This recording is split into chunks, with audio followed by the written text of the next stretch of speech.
30 centimetre দৈর্ঘ্যের একটা স্প্রিংকে কোনো দৃঢ় অবলম্বন হতে ঝুলিয়ে সেটার মুক্ত প্রান্তে তুমি 200 গ্রাম ভরের বস্তু যুক্ত করছো। এর ফলে ওই স্প্রিংয়ের দৈর্ঘ্য বৃদ্ধি পেয়ে 35 সেন্টিমিটার হলো। এখন এই ভরটিকে 4 সেন্টিমিটার টেনে ছেড়ে দেওয়ায় বিনা বাধায় উলম্ব তলে স্প্রিংটি ভর সহ দুলতে থাকে। সো এই পুরো সেট আপটা আমি একটু তোমাকে বুঝিয়ে নাই, তারপর ম্যাথ শুরু করা যাবে। সো প্রশ্ন অনুযায়ী ধরো এখানে একটা সারফেস আছে যেখানে আমি একটা স্প্রিংকে ঝুলাইতে পারবো। ধরো এই স্প্রিংকে আমরা ধরো এরকমভাবে ঝুলাইলাম। এটা হচ্ছে তার নর্মাল হাইট। এখন এই স্প্রিংয়ের যে নর্মাল হাইট সেটা তোমাকে বলা আছে 30 সেন্টিমিটার। সো এই স্প্রিংয়ের সাথে তো তুমি কোনো কিছু যুক্ত করো নাই। সো এই যে লেন্থটা এটা হচ্ছে তার স্বাভাবিক লেন্থ। এখন এই লেন্থটার যে স্প্রিংটা আছে, এই স্প্রিংটা কি তোমার সরল ছন্দিত গতি এটা কি শো করবে? খেয়াল করো তো, এই স্প্রিংটাকে তুমি তো কোনো ফোর্সও প্রয়োগ করো নাই, তাহলে এটাকে অটোমেটিক সরল ছন্দিত গতি প্রদর্শন করবে? এটা কিন্তু সরল ছন্দিত গতি প্রদর্শন করবে না। ঠিক আছে?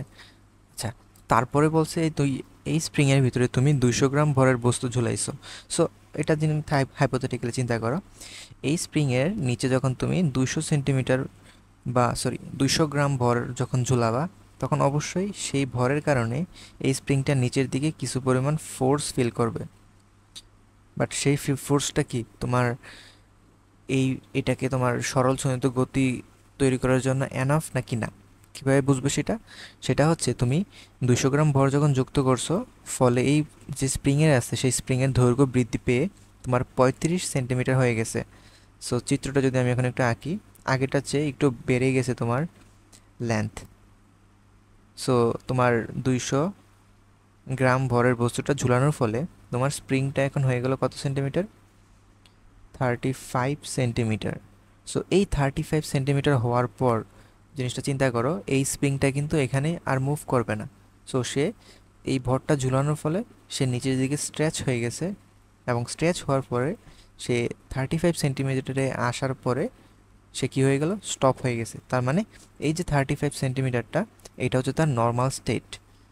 এখন ভরযুক্ত স্প্রিংয়ের কথা যদি আমি এখন বলি, যে ভরযুক্ত স্প্রিং বা এই জিনিসটাকে স্প্রিং মাস সিস্টেম বলা হয়।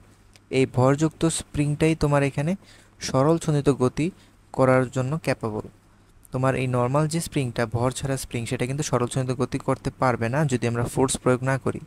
এখন এটার উপর শুধু এই পজিশনে তো ফোর্স প্রয়োগ করে নেই, সো এটা করতে পারবে না। বাট এই পজিশনে সে সরল ছন্দিত গতি করতে পারবে। বাট এই যে স্টেটটা আছে, 2 নাম্বার যে স্টেটটা, এই স্টেটে কিন্তু সে সরল ছন্দিত গতিতে নাই। বাট তার একটা ক্যাপাবিলিটিস আছে। সেই ক্যাপাবিলিটিস কি?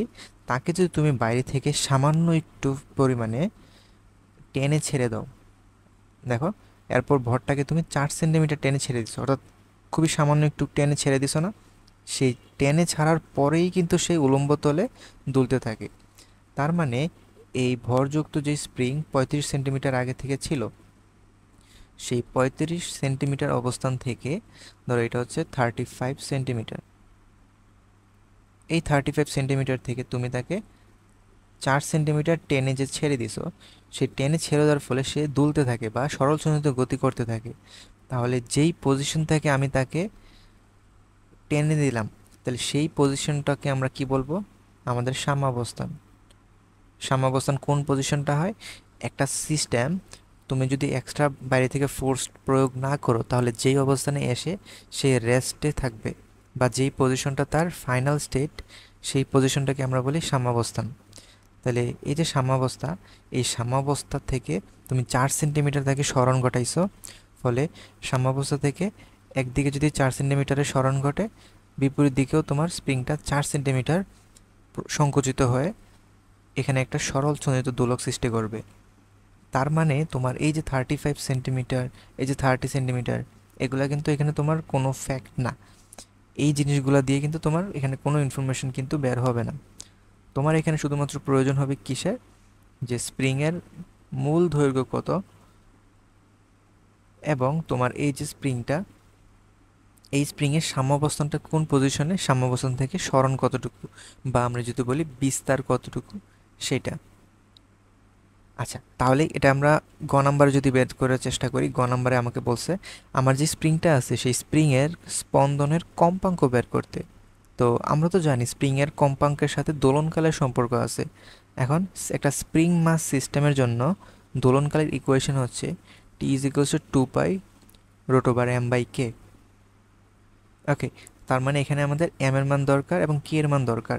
তাহলে স্প্রিংয়ের সাথে আমরা যেই ভর যুক্ত করলাম সেই ভর হচ্ছে 200 কেজি, সরি 200 গ্রাম বা 0.2 কেজি। তার মানে এম এর মান আমরা জানি, বাট কে এর মান, আমাদের যে স্প্রিং ধ্রুবক, সেই স্প্রিং ধ্রুবকের মান কিন্তু আমরা জানি না।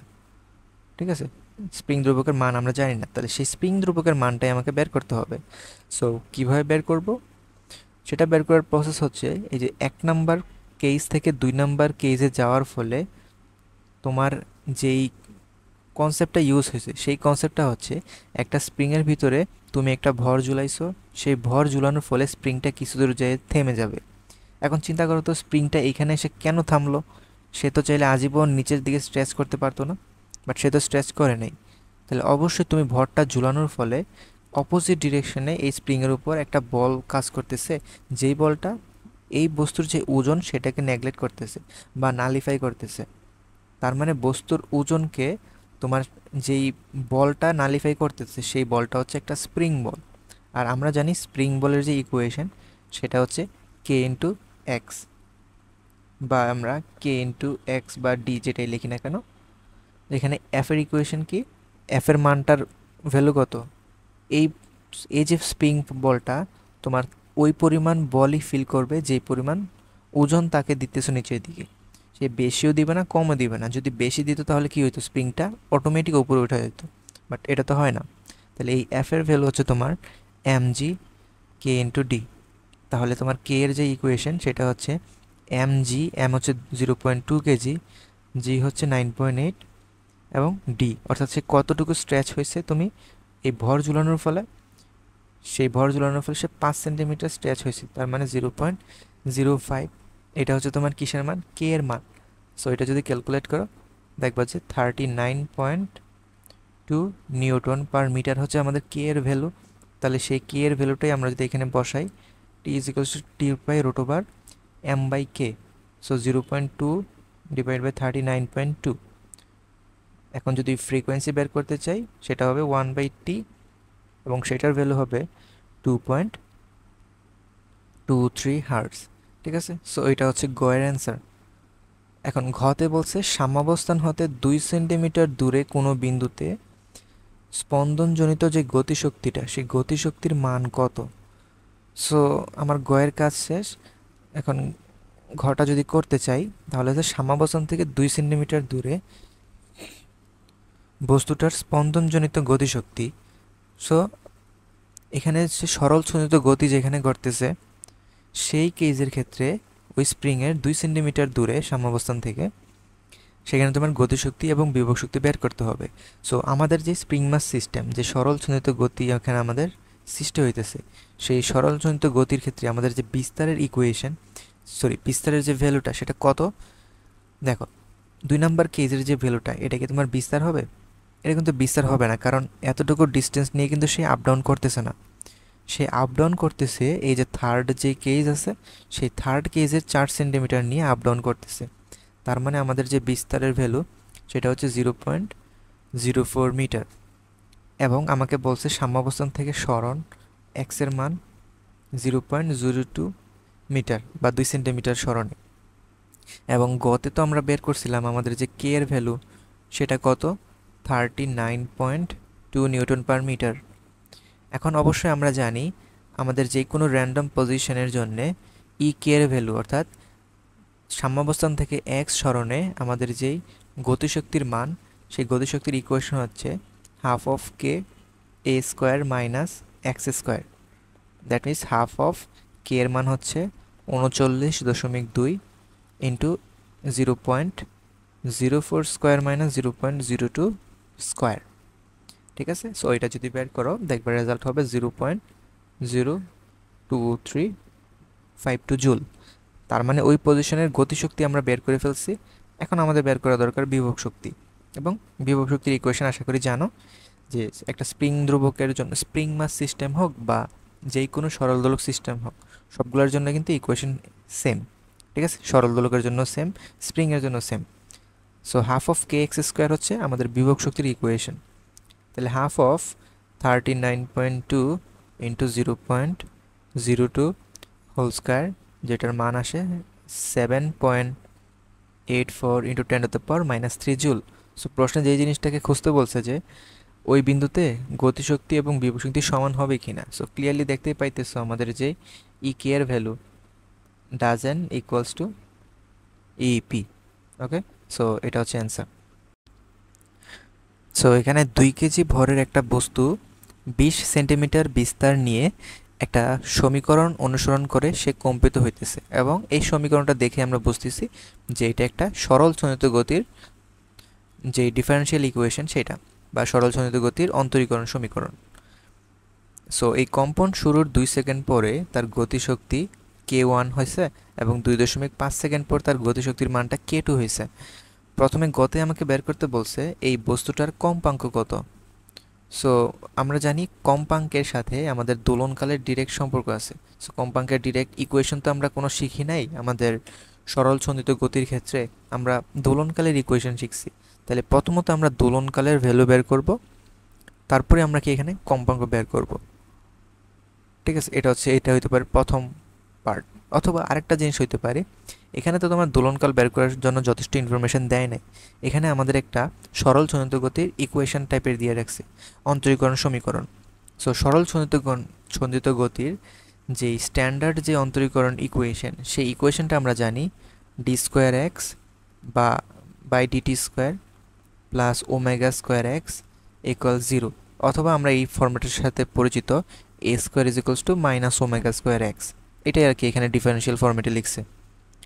এবং এই ফর্মেটে যদি আমাদের উদ্দীপকের যে ইকুয়েশন আছে সেটাকে যদি নিয়ে আসার চেষ্টা করি, সেটা হচ্ছে তুমি 5 দিয়ে উভয় পাশে ভাগ দাও, যাতে ডিএক্স স্কোয়ার ডিটি স্কোয়ারের সামনে সহগ 1 থাকে। তাইলে D square X by DT square plus 625, এটাকে তুমি যদি 5 দিয়ে ভাগ দাও তাহলে হবে 125x ইজ ইকুয়ালস টু 0। তাহলে এই দুইটা সমীকরণ যদি কম্পেয়ার করো, তাহলে এখানে খেয়াল করতে পারবা যে ওমেগা স্কোয়ারের যে ভ্যালু, সেই ভ্যালুটা আসে কত 125। দ্যাট মিন্স আমাদের যে ওমেগার মান সেটা কত হবে, তাহলে 5√5, 125-এর রুট করলে 5√5 আসে। এখন আশা করি ওমেগার একটা ইকুয়েশন আমরা জানি 2πf দিয়ে। তাহলে যেহেতু এখান থেকেই ফ্রিকোয়েন্সি বের হয়ে গেছে, তাহলে আমাদের দোলনকাল বের করার প্রয়োজন নাই। তাহলে 2πf হচ্ছে 5√5। তাহলে এখানে f এর মান কত হবে 5√5 radian per second divide by 2π, বা 1.78 হার্টজ। ওকে, সো এটা হচ্ছে গয়ের অ্যান্সার। এবং ঘতে আমাকে বের করতে বলছে k1 এবং k2 এর মান একই হবে কিনা সেইটা। তার মানে কম্পন শুরুর 2 সেকেন্ড পরে এবং কম্পন শুরুর 2.5 সেকেন্ড পরে k2 এর মান কত হবে সেটা বের করতে হবে। সো সো 2 সেকেন্ড এবং 2.5 সেকেন্ড পরে যদি আমাদের গতিশক্তির মানটা বের করতে হয়, সো আমরা জানি গতিশক্তির যে ইকুয়েশন সেটা দুইটা আছে। একটা হচ্ছে সরল দোলকের ক্ষেত্রে half of k a square minus x square, অথবা half of m v square, যেখানে ভিতে তুমি সরল ছন্দিতের যে ideal equation y is equals to a sine omega t, ওই ইনফরমেশনটা ওইখান থেকে তোমার একবার অন্তরীকরণ করলে যেটা আসবে সেই মানটা এখানে ভেলোসিটি হিসেবে ইউজ করতে পারো। সো আমরা ইউজ করব কোন সূত্র। সো এটা মনে রাখবা, প্রশ্ন যদি তোমাকে যেই গতিশক্তিটা বের করতে হবে সেই গতিশক্তির পজিশনের জন্য তোমাকে যদি সময় দেওয়া থাকে যে তুমি 2 সেকেন্ড পরে গতিশক্তি বের করো, তাহলে কিন্তু তুমি এই ইকুয়েশন ইউজ করতে পারবে না, কারণ এই ইকুয়েশনটা হচ্ছে তোমার দূরত্ব বেসড, অথবা সাম্যাবস্থান থেকে কতটুকু দূরত্বে আছে ওই বস্তুটা, ওই পজিশনের জন্য এই ইকুয়েশনটা। তাহলে টি যখন থাকে তখন আমাদের যে স্ট্যান্ডার্ড ইকুয়েশন সেই ইকুয়েশনে যাইতে হবে। তার মানে আমাদের এই ইকুয়েশন যদি গতিশক্তি বের করা লাগে, তাহলে ভরের মান তো সেম হবে। তাহলে সময় ভিন্ন ভিন্ন হইলে আমাদের ভেলোসিটি ভিন্ন ভিন্ন হবে, সেই জিনিসটা আমরা জানি। তাহলে ভেলোসিটির ইকুয়েশন সেটা আমরা কিভাবে বের করব, ভিন্ন ভিন্ন পজিশনে বা ভিন্ন ভিন্ন টাইমে ভেলোসিটি কত হবে সেটার জন্য আমরা জানি একটা স্প্রিংয়ের সাম্যাবস্থা থেকে যখন স্প্রিংয়ের সরণ হয়, অর্থাৎ সাম্যাবস্থান থেকে কেন বলতেছি, কারণ সাম্যাবস্থান থেকে সরণ হলে স্প্রিংয়ের ফর্মটা হয় এরকম, x is equals to a sine omega t, এবং তোমার যদি একটা বিস্তার পজিশন থেকে শুরু হয় তখন তোমার ইকুয়েশনটা দ্বারা এরকম এ sign 90 degree plus omega t. So এটা তোমাকে এনশিওর করতে হবে যে কোন পজিশন থেকে এই বস্তুটাকে তুমি মুভ করতেছো। এখানে যেহেতু ক্লিয়ার কাট কোনো ইনফরমেশন দেয়া নাই, তাহলে তুমি যেই কোনো একটাকে নিয়ে করতে পারো। হয় তুমি এ কজ ওমেগা টি এটাকে নিয়ে তোমার ম্যাথ করা শুরু করতে পারো, অথবা এ সাইন ওমেগা টি নিয়ে শুরু করতে পারো। এখন আমি যেহেতু প্রশ্নে বলা নাই, আমরা স্ট্যান্ডার্ড যে ফর্মটা জানি এ সাইন ওমেগা টি সেটা নিয়ে শুরু করি। সো সরণের ইকুয়েশন থেকে আমরা ভ্যাগের ইকুয়েশন কীভাবে পাবো? আমরা জানি সরণকে আমরা যদি সময় সাপেক্ষে অন্তরীকরণ করি তখনই আমরা ভেলোসিটি পাই।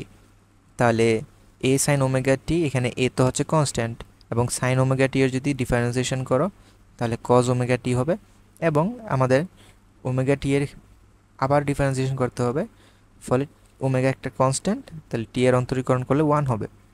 তাহলে এই যে ভ্যালুটা, এটা হচ্ছে আমাদের velocity y is equals to a omega cos omega t. তাহলে 1 নাম্বার পজিশনের ভেলোসিটি তুমি যদি পাইতে চাও, অর্থাৎ ভি অফ 2 সেকেন্ড, এটার ভেলোসিটি পাওয়ার জন্য তোমাকে টি এর মান 2 বসাইতে হবে। তাহলে টি এর মান 2 যদি বসাই, এ এর ভ্যালু কত দেওয়া আছে প্রশ্নে কিন্তু এ বা বিস্তারের মান দেওয়া আছে 20 সেন্টিমিটার। সো আমাদের এ এর মান যেহেতু 20 সেন্টিমিটার, তাহলে এ ইজ ইকুয়ালস টু 0.2 ইন্টু ওমেগার মান। এখন ওমেগার মান গতে আমরা বের করছি, এই যে খেয়াল করো 5√5 ইন্টু কজ ওমেগা টি। আচ্ছা, এখানে একটা ব্যাপার আছে, সেটা হচ্ছে তুমি এই কজের ভিতরে যখন কোনটা ইনপুট করবা, ক্যালকুলেটরে যখন বের করবা, তখন একটা জিনিসের মাথায় রাখবা যে তুমি যে ভেলোসিটিটার এই যে কোণের ভিতরে যে মানটা ইনপুট করতেছো সেটা কিন্তু এসআই ইউনিট ইনপুট করতে হবে, অর্থাৎ তোমার রেডিয়ান ইউনিটে কিন্তু তোমার ভেলোসিটির মানের ভিতরে এই কজের ভিতরের যেই ট্রিগোনোমেট্রিক মানটা সেটা আসতে হবে। কজ 5√5 ইন্টু 2, তাহলে এটার অ্যান্সার আসতেছে আমাদের, সরি 5√5 ইন্টু 2, তাহলে এটার অ্যান্সার হবে 2.085 মিটার পার সেকেন্ড। যেহেতু সবগুলো এসআই এককে বসাইছো, তোমার ভেলোসিটির মানটাও কি আকারে বের হবে? এসআই এককে। আচ্ছা, আর একটা হচ্ছে 2.5 সেকেন্ডে। সো 2.5 সেকেন্ডের জন্য সেম, শুধুমাত্র টি এর জায়গায় 2 এর জায়গায় এখানে 2.5 সেকেন্ড হবে। তাহলে 2.5 সেকেন্ডে ভেলোসিটি হচ্ছে 2.12 মিটার পার সেকেন্ড। তাহলে আমাদের K1 সেটা হবে হাফ অফ, ভরের মান কত প্রশ্নে খেয়াল করো, ভর হচ্ছে 2 কেজি। তাহলে ভর যদি হয় 2 কেজি, তাহলে half into M into V of 2 square. V of 2 মানে হচ্ছে 2.085, এটার হোল স্কোয়ার। তাহলে K1 এর যে মান হবে 4.347 জুল। ঠিক সিমিলারলি আমরা K2 যদি মান বের করি, half into M into V square, তাহলে 2.12 হোল স্কোয়ার, সেটা হবে আমাদের 4.49 জুল। তাহলে এখানে ক্লিয়ারলি দেখতে পাইতেছো আমাদের K1 doesn't equals to K2। তাহলে দুইটা পজিশনের যে গতিশক্তি দুইটা ভিন্ন ভিন্ন সময়ের, সেটা কিন্তু এখানে সমান না। নগণ্য ভরের একটা স্প্রিংয়ের এক প্রান্তে তুমি 100 গ্রাম ভরের 100 গ্রাম ভরের একটা বস্তু যুক্ত করছো, এবং যুক্ত করার সাথে সাথে সে প্রসারিত হয়ে গেছে কত 16 সেন্টিমিটার। একটু আগে আমি যে একটা ম্যাথ বোঝাইতেছিলাম, একটা স্প্রিংয়ের সাথে তার যে নর্মাল যে লেন্থ সেটা কিন্তু সরল ছন্দিত করার ক্যাপেবল না। যখনই তুমি এটার ভিতরে কোনো একটা ভর যুক্ত করবা, তখন সেই যে কিছু পরিমাণ প্রসারিত হয়ে যাবে। সে প্রসারিত হওয়ার রিজন হচ্ছে তার ভিতরে যে স্প্রিং ফোর্সটা সেটা তাকে পিছনে বিপরীত দিকে বাধা প্রয়োগ করে সেই 16 সেন্টিমিটার প্রসারণে কি করে ফেলছে, স্টপ হয়ে গেছে বা স্টপ করে ফেলছে, এবং বস্তুটাকে টেনে এই যে 16 সেন্টিমিটার স্টপ হয়ে গেছে ওই পজিশনটা তার সাম্যাবস্থান, এবং ওই পজিশনটা থেকে বস্তুটাকে টেনে সামান্য একটু টেনে তুমি ছেড়ে দিছো, এটি 10 সেন্টিমিটার বিস্তার নিয়ে স্পন্দিত হয়েছে। তাহলে আমরা জানি যেই বিস্তার নিয়ে সে স্পন্দন করতে থাকে, তুমি অ্যাকচুয়ালি তাকে সেই বিস্তার পর্যন্ত টেনেই কিন্তু ছেড়ে দিছো। বুঝতে পারছো? তাহলে পৃথিবীর ভর এবং ব্যাসার্ধ লাস্টে দেওয়া আছে, চন্দ্রের ভর এবং ব্যাসার্ধের 81 গুণ এবং 4 গুণ। সো হয়তো চন্দ্রপৃষ্ঠের কোনো ইনফরমেশন আমাকে কোয়েশ্চেন জিজ্ঞাসা করতে পারে। সো গতে যেই জিনিসটা বের করতে বলছে সেটা হচ্ছে আমার যে সরল চলিত স্পন্দন এখানে বলা আছে, সেটার যে সর্বোচ্চ ত্বরণ সেটা বের করো। সো আমরা জানি একটা সরল চলিত গতির যেই সর্বোচ্চ ত্বরণ সেটার ইকুয়েশন হচ্ছে a max is equals to minus omega square a. So সর্বোচ্চ ত্বরণের জন্যে আমাকে ওমেগার মান দরকার এবং বিস্তার দরকার। এখন প্রশ্নে ক্লিয়ারলি আমরা বিস্তার দেখতেই পাইতেছি যে এই যে 10 সেন্টিমিটার এটা হচ্ছে তার বিস্তার, দ্যাট ইজ 0.1 মিটার। ঠিক আছে, সো বিস্তারের মান জানি, বাট আমাদের ওমেগা স্কোয়ারের মান জানা হয়নি। ওমেগা মানে কি? ওমেগা হচ্ছে তার কৌণিক বেগ বা কৌণিক ফ্রিকোয়েন্সি, অ্যাঙ্গুলার ফ্রিকোয়েন্সিও বলতে পারো। এটা কিভাবে বের করব? সেটা বের করার প্রসেস হচ্ছে, প্রথমে প্রশ্নে যে স্প্রিং ফোর্সের কথা আমরা বলতেছিলাম, যে তার ভিতরে তুমি 100 গ্রাম ভরের বস্তু ঝুলানোর ফলে 16 সেন্টিমিটার প্রসারিত হয়ে থেমে গেছে। তাহলে এই থেমে যাওয়ার জন্য যেই বলটা দায়ী সেটা কি? আমাদের স্প্রিং ফোর্স। তাহলে স্প্রিং ফোর্সটা যেই ভ্যালু সেটা কত? বস্তুর যে ওজন সেটার সমান। তাহলে কে ইন্টু এক্স। এখানে আমরা জানি ওমেগা স্কোয়ার হচ্ছে কে বাই এম। তাহলে তুমি যদি এক পাশে কে বাই এম রাখো, আরেক পাশে জি বাই এক্স লেখো, তাহলে এই কে বাই এম এর পরিবর্তে ওমেগা স্কোয়ার লিখতে পারো না? কারণ কি? কারণ আমরা জানি omega is equals to root over K by M. তাহলে ওমেগা স্কোয়ার হবে শুধু কে বাই এম। তাহলে ওমেগা স্কোয়ারের মানটা যেহেতু আমাদের প্রয়োজন, এই কারণে ডিরেক্ট ওমেগা স্কোয়ারের মানটা আমরা এখান থেকে লিখে ফেলতে পারি। তার মানে minus g divide by x into a. তাহলে জি এর মান হচ্ছে 9.8, প্রশ্নে বলা আছে লাস্টে। আমাদের এক্সের মান, যে তুমি বস্তুটাকে ওই ভরটা রাখার ফলে, ধরো এই পুরো কেসটা কিন্তু তুমি ভর ঝুলানোর ফলে তার যেই প্রসারণটা হয়েছে সেটা, অর্থাৎ এখানের যেই স্মল এক্স, সেই স্মল এক্সটা হচ্ছে 0.16। বাট বিস্তারের ক্ষেত্রে যেই সরণটা, সেটা কিন্তু তোমার পরবর্তী কেজের সরণ, যে তার সাম্যাবস্থার পর থেকে তাকে তুমি 10 সেন্টিমিটার সরণ ঘটাইছো। তাহলে এটা যদি ক্যালকুলেট করো দেখবা ভ্যালু হবে -6.125 মিটার পার সেকেন্ড ইনভার্স 2। ওকে, সো ঘতে বলছে পর্যবেক্ষণটি তুমি যদি চন্দ্রপৃষ্ঠে করো তাহলে পৃথিবীর পৃষ্ঠের তুলনায় দোলনকালের কি পরিবর্তন হবে? আচ্ছা, সো এই প্রশ্নটা অনেক অনেক ইজি। মানে ইজি তখনই যখন তুমি সরল দোলকের যে দোলনকালের যে বেসিকটা সেটা বুঝতে পারবা। এখন আমরা জানি একটা সরল দোলকের যে বেসিক ইকুয়েশন বা দোলনকালের যে ইকুয়েশন, যে কোনো দোলকের দোলনকালের ইকুয়েশন হচ্ছে T is equals to 2 pi by omega. So একটু আগেই তো বললাম ওমেগার equation, omega equals to root over K by m. তার মানে দোলনকাল হচ্ছে T is equal to 2 pi root over m by k. এই সরল দোলকের দোলনকালের ইকুয়েশনে যদি একটু খেয়াল করো, দুইটা জিনিস কিন্তু আছে, একটা হচ্ছে বস্তুর ভর এবং আরেকটা হচ্ছে স্প্রিং কনস্ট্যান্ট। এখন স্প্রিং কনস্ট্যান্ট বা স্প্রিংয়ের যে ধ্রুবকটা আছে, সেই ধ্রুবকটা একটা ধ্রুবক, এটা নামে যেহেতু ধ্রুবক আছে বুঝতে তো পারতেছো, এটা তোমার স্প্রিংয়ের যে ম্যাটেরিয়াল আছে সে ম্যাটেরিয়ালের উপর ডিপেন্ড করে যে এই স্প্রিংটা তুমি কোন পদার্থ দিয়ে তৈরি করছো সেটা। বাট প্রশ্নে বের করার সময় কিন্তু আমরা কোনো ম্যাটেরিয়াল ইউজ করি নাই, সেখানে তার কী পরিমাণ ফোর্স তুমি দিছো সেটা কিন্তু ওইখানে কাজ করছে। বুঝতে পারছো? তাহলে তোমার যেই পরিমাণ, তোমার যেই অবস্থানের বস্তুটাকে নেও না কেন, তোমার যেই পরিমাণ সরণ ঘটাও না কেন, তুমি যদি একটু খেয়াল করো যে স্প্রিং ফোর্স, স্প্রিং কনস্ট্যান্টের মানে যদি বের করতে চাও তাহলে এটা কিন্তু এফ বাই এক্স হবে। তাহলে তুমি যদি বেশি পরিমাণ ফোর্স দাও তোমার এক্সও কিন্তু বেশি পরিমাণ হবে। তুমি যদি কম পরিমাণ ফোর্স দাও তাহলে তোমার এক্সও কিন্তু কী হবে? কম হবে। তাহলে এফ বাই এক্সের যে অনুপাত, এটা তোমার সবসময় কি থাকবে? একটা কনস্ট্যান্ট থাকবে। ঠিক আছে, তাহলে এই জিনিসটা প্রথমে লিখবা যে জানো স্প্রিং বস্তুর, স্প্রিংয়ের দোলনকার স্প্রিং ধ্রুবকের উপর ডিপেন্ড করে এবং ঝুলন্ত বস্তুর ভরের উপর ডিপেন্ড করে।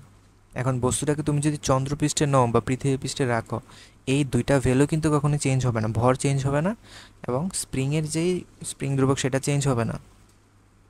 বুঝছো? বাট স্প্রিং ধ্রুবক বের করার জন্য কিন্তু তোমার চন্দ্রপৃষ্ঠে এবং পৃথিবী পৃষ্ঠে ভিন্ন ভিন্ন সময় ফোর্স কিন্তু ভিন্ন ভিন্ন হবে। বাট সেটা ডাজেন্ট ম্যাটার, কারণ চন্দ্রপৃষ্ঠে ফোর্স কম ফিল হলে তোমার এক্সও কম হবে, আবার পৃথিবী পৃষ্ঠে ফোর্স বেশি হলে তোমার এক্সও বেশি হবে। তাহলে কে সবসময় কনস্ট্যান্ট থাকবে? তাহলে পৃথিবী এবং চন্দ্রপৃষ্ঠে উভয় জায়গায় তোমার যে দোলনকাল সেটা কি থাকবে? একই থাকবে। তাহলে সেই মানটা বের করে দেখাই দেবা এখন। T is equals to 2 pi root over m by k. So m এর মান কত? সো এম এর মান তো আমরা, আচ্ছা এম এর মান তো দরকার নাই আমাদের, আমরা তো এই m by root over m by k k omega লিখতে পারি, 2 পাই বাই এম বা 2 pi by omega. So 2 pi divided by, আমাদের গতে কিন্তু ওমেগা স্কোয়ারের মানটা বের করা ছিল জি বাই এক্স, তাহলে ওমেগা আমাদের কত হবে? G by x. তাহলে root over of g by x বা 2 pi root over x by g. So এক্সের মান কত? সো এই পার্টের ক্ষেত্রে খেয়াল করো, বস্তুটাকে তুমি ভর ঝুলানোর ফলে কতটুকু নিচে নামছিল, 16 সেন্টিমিটার। তাহলে 0.16 ডিভাইডেড বাই 9.8। এখানে যে জিটা ইউজ করবে এটা কিন্তু সবসময় তোমার কোন সরণটা ইউজ করব, এটা হচ্ছে অভিকর্ষ ত্বরণ পৃথিবীর জন্য যেটা, সেটা ইউজ করবে। কারণ এই যে পৃথিবীর ত্বরণ ইউজ করার রিজন হচ্ছে তুমি যে এক্সের মান বসাইছো 16 সেন্টিমিটার প্রসারণটা, এটা কিন্তু তুমি পৃথিবীতে জন্য পাইছো। সো পৃথিবীতে 100 গ্রাম ভরের যে ওজন সেটা হচ্ছে 0.1 ইন্টু 9.8। এই কারণে এটার জন্য সরণ 16 সেন্টিমিটার। বাট চন্দ্রপৃষ্ঠে সেটার মান কত হবে? 9.8 চেয়ে কম হবে। আমরা জানি 1/6 হয়, এই টাইপের হয় আর কি স্প্রিংয়ের অভিকর্ষ ত্বরণ, সেটা তো আমাদের বের করার দরকার নেই, বাট বোঝার বিষয় আছে আমাদের এখানে। সো আমাদের যেই ফোর্সটা ফিল করতেছে স্প্রিংয়ের উপরে, সেই ফোর্সটা ভিন্ন, বাট তাইলে আমাদের যে প্রসারিত যে অ্যামাউন্ট, এক্সের যে অ্যামাউন্টটা, সেটাও কি ভিন্ন হবে না? এই কারণে আমাদের এখানে অভিকর্ষ ত্বরণ ইউজ করতে হবে। পৃথিবীরটা যদি তুমি প্রসারণ ইউজ করো, পৃথিবীরটা যদি চন্দ্রপৃষ্ঠটা ইউজ করতে উপরে, তাহলে নিচে তোমার চন্দ্রপৃষ্ঠের অভিকর্ষ ত্বরণ বের করা লাগতো আলাদা করে, বাট সেটা তো করার দরকার নেই, ঠিক আছে? সো এটা যদি ক্যালকুলেট করো, দেখবা তোমার রেজাল্ট হবে প্রায় 0.803 সেকেন্ড। সো এইটা চন্দ্রপৃষ্ঠে, পৃথিবী পৃষ্ঠে দুই জায়গায় কি সেম। সো দুইটা সরল চলিত গতির ইকুয়েশন দেওয়া আছে তোমাকে। প্রথমটার ইকুয়েশন হচ্ছে X is equals to 8 cos 6 pi t plus pi by 2 metre, এবং অপরটার যে গতির ইকুয়েশন সেটা হচ্ছে X is equals to 10 sin 12 pi t metre, এবং উভয় বস্তুর যে ভর সেটা বলা আছে আমার সমান। গতে আমাকে বের করতে বলছে যে 2 সেকেন্ড পরে সরল চলিত গতির প্রথম বস্তুর যে ভেলোসিটি সেটা বের করতে হবে। সো প্রথম বস্তুর যেহেতু তোমার সরণের ইকুয়েশন দেওয়া আছে, তাহলে আমরা জানি সরণের ইকুয়েশন থেকে আমরা ব্যাগের ইকুয়েশনে আমরা যাই ডিএক্স ডিভাইড বাই ডিটি করে। একটু আগে আমরা এরকম একটা ম্যাথ করছি। তাহলে এটা যদি আমরা করি, একবারে অন্তরীকরণ করলে এখানে হবে, সো প্রথমত সাইনকে কসকে অন্তরীকরণ করলে আমরা পাই মাইনাস সাইন। তাহলে এখানে সামনে একটা মাইনাস থাকবে, -8 of sine 6 pi T plus pi by 2। তাহলে ভিতরে যে 6 pi T plus pi by 2, এটাকে যদি তুমি আবারও অন্তরীকরণ করো, লাস্টে তোমার হবে 6 পাই, ঠিক আছে? তাহলে 6 into 8 48 pi sine 6 pi T plus pi by 2। এটা হচ্ছে তোমার ভেলোসিটির ইকুয়েশন। তাহলে এখন 2 সেকেন্ডে যদি তখন তুমি যদি পাইতে চাও ভেলোসিটি, তাহলে এখানে টি এর মান তোমার 2 সেকেন্ড বসাইতে হবে। তাহলে -48 pi into sine 6 pi into time কত second, 2 second, plus pi by 2। এবং ক্যালকুলেটার যখন ইনপুট দিবা, অবশ্যই এই যে ভ্যালুটা, এটাকে যাতে রেডিয়ানে ক্যালকুলেট করো সাইনের মান, কারণ তোমাকে এসআই ইউনিটে পাইতে হবে। তোমাকে ভ্যালোসিটি পাইতে হবে কিসে? মিটার পার সেকেন্ডে, বুঝতে পারছো? তাহলে এইটা যদি তুমি এখানে বসাও, তাহলে 2 সেকেন্ড পর বস্তুর ভ্যালোসিটি হবে -48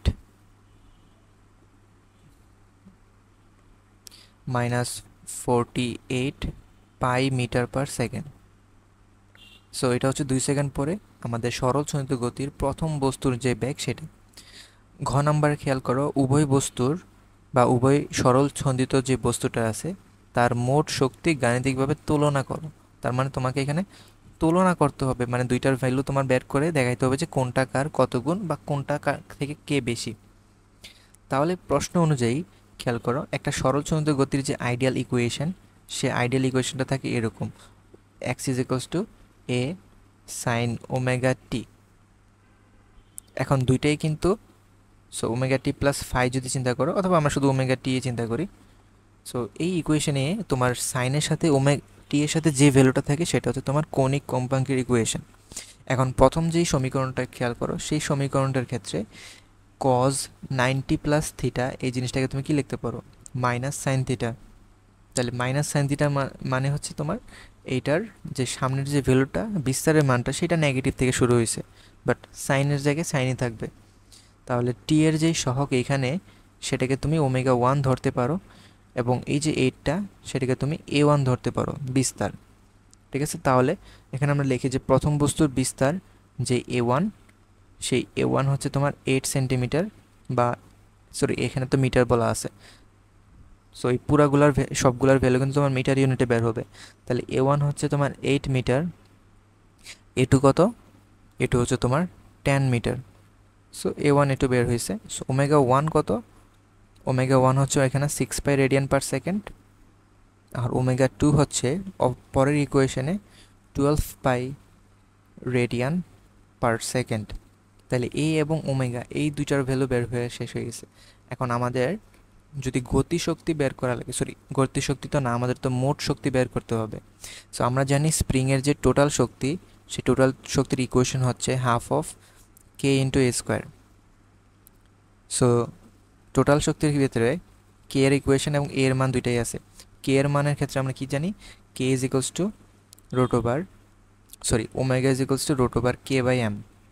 তাহলে কে সমান সমান ওমেগা স্কোয়ার ইন্টু এম, তাহলে এখানে লিখতে পারো 2 into omega square into M into a square.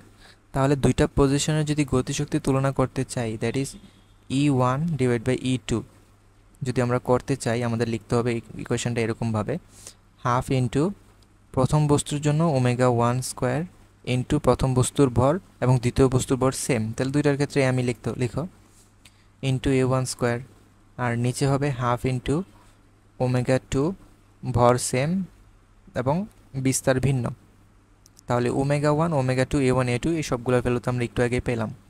Half half কাটা, এখানে এমও কাটা যায়, that is omega 1 divide by omega 2 square A1 divided by A2 square. তাহলে ওমেগা 1 বাই ওমেগা 2 একটা হচ্ছে 6 পাই, আরেকটা হচ্ছে কত 12 পাই স্কোয়ার ইন্টু A1 A2 একটা হচ্ছে তোমার,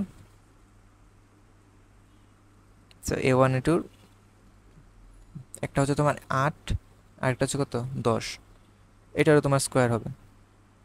তাহলে এটা যদি ক্যালকুলেট করো দেখবে এটা রাফলি 1/5 আসে অ্যান্সার। তার মানে আমরা এখানে বলতে পারি আমাদের যে E2 is equals two 5 E1, অর্থাৎ 2 নাম্বার পজিশনে বা 2 নাম্বার বস্তুর ক্ষেত্রে যে মোট গতিশক্তির মান, সেটা 1 নাম্বার যে বস্তু আছে তার মোট গতিশক্তির মোট গতিশক্তি কেন বলতেছে, মোট শক্তি